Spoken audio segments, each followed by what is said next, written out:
All right. Okay.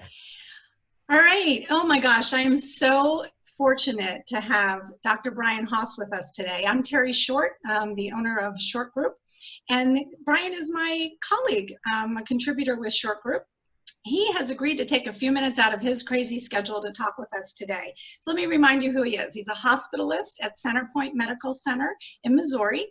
And he's also the associate medical director there, as well as the regional lead coach for Envision Physician Services. That's a mouthful. So thank you so much, Brian, for taking a few minutes to just answer a few questions that might be some good information for the public to hear. Absolutely. Happy to do it, Terry. Well, I know you've been in preparation mode for some weeks now, and really kind of gearing up and such. And so, what the biggest question first is, what is your number one message to the public? Terry, that's a great question. I'm really pleased to say that social distancing seems to be working, at least here in Missouri. I know that people are struggling in California, and they're struggling in New York City especially, but at least here in outside of Kansas City, Missouri, we're doing relatively well, and we're very optimistic about that. Social distancing has worked. 2 weeks ago, we were looking at projections that were projecting that my facility, which only has about 280, 290 beds, was going to be looking at potentially 300 to 500 COVID patients, and we were going to be so concerned about being totally overwhelmed and setting up, MASH units in the parking lot and things of that nature. And that really occupied a huge percentage of our time over the past couple of weeks to trying to make those preparations. But thankfully, that's not come to fruition, which is great.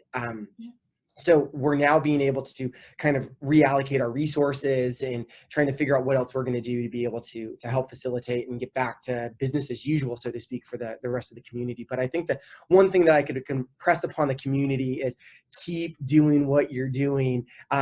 Certainly if you're sick at home and you're running a fever and you're having shortness of breath, please call your regular doctor, call the emergency department, come in and be seen. We're still here to provide care for you guys, but continue to shelter in place. Don't go out. Don't socialize. Continue to use these Zoom calls and things of that nature with your family and friends. And I think that that's what's going to be important, and continue to push this so that we can keep flattening that curve. Great. Well, kudos to your team in the preparation, as well as to your community for, following the guidelines and making a difference. That's phenomenal. So let's talk a little bit about self-care. Just in the scheme of healthcare across the board, I'm curious as to what you do for self-care, and what your tips to other clinicians might be.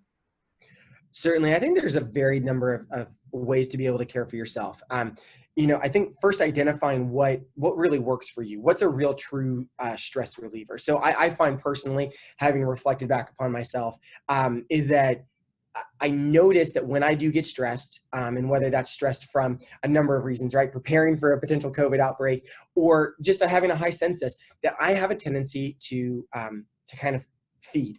And I'll grab a bag of chips and I'll just eat them and eat them and eat them. And then I'm like, I don't feel good. And now I'm sick to my stomach and I'm still stressed, and that really didn't fix the problem. But what I do know is that when I stick to an exercise regimen, I do triathlon and things of that nature. And so when I actually stay on my regimen, even though I'm tired, I feel better at the end of the workout, and I get done and I'm just like, oh, I'm so glad I did that.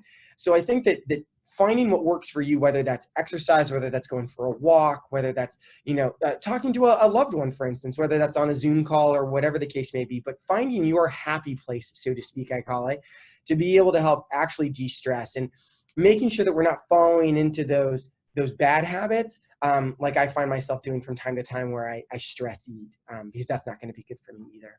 Right. Yeah, that's great self-awareness. So it starts there, right? That component of emotional intelligence, which I know is part of your expertise. So, take a moment to think, what am I doing that might be the opposite of self-care? So thank you.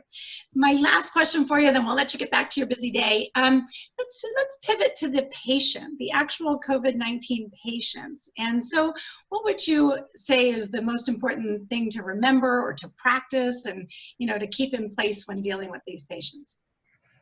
I think the most important thing is that they're still patients. I think there's a ton of concern, right? Physicians, healthcare workers, APPs, housekeeping staff, radiology techs, respiratory therapists. Everybody's concerned about these patients for their own health and safety, and they rightly should be, right?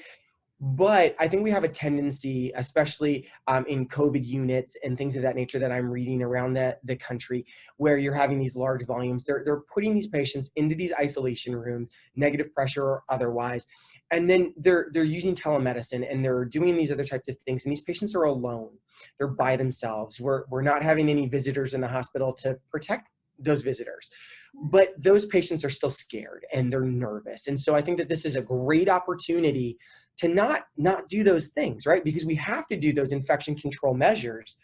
But what we want to do is still make sure that the patient's understanding why we're doing that. So when I use telemedicine, and I'm a big proponent of telemedicine, I really enjoy it. I didn't think I was going to enjoy it as much as I do, but I really enjoy it. But I start off the entire conversation with, sir or ma'am, this is the reason why I'm doing telemedicine. And I explain the whole process to them. And I'm doing that process literally outside of their room. So they can see me, they know I'm standing there, but they know I'm doing it to preserve that PPE.